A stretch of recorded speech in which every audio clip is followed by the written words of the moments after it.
आमदार अब्दुल सत्तार यांच्या उपस्थितीत सिल्लोड या ठिकाणी गणगटासाठी इच्छुकांच्या आज मुलाखती घेण्यात आल्यात। यावेळी मोठ्या संख्येने पदाधिकारी आणि कार्यकर्ते उपस्थित होते। खरं तर विशेष गटासाठी आज इच्छुकांच्या मुलाखती संपन्न झाल्यात।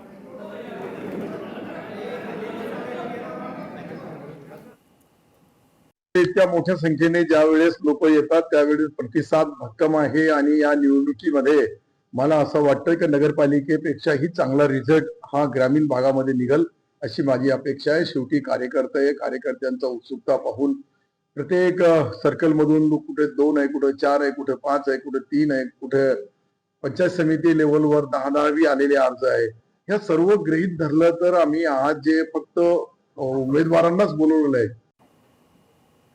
कल्याण डोंबिवलीत भारतीय जनता पक्षाची दुसरी उमेदवार देखील बिनविरोध निवडून आली आहे, विजयी झाली आहे। प्रभाग क्रमांक 26 क मधून आसावरी केदार यांची बिनविरोध निवड झाली आहे। काही उमेदवारी अर्ज दाखल न झाल्याने त्यांची बिनविरोध निवड झाल्याची माहिती आज कागदपत्र पडताळणी होणार असून त्यांच्या दस्तऐवज पडताळणीनंतरच चित्र स्पष्ट होणार आहे।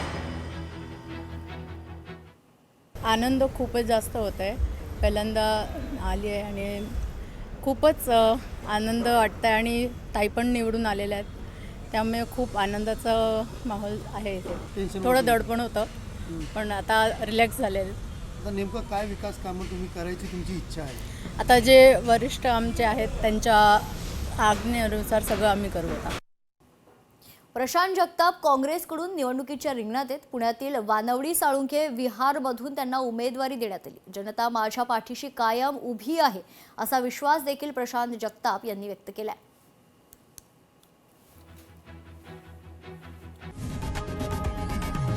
लोकशाही मराठी ऐका, पहा, जागरूक रहा।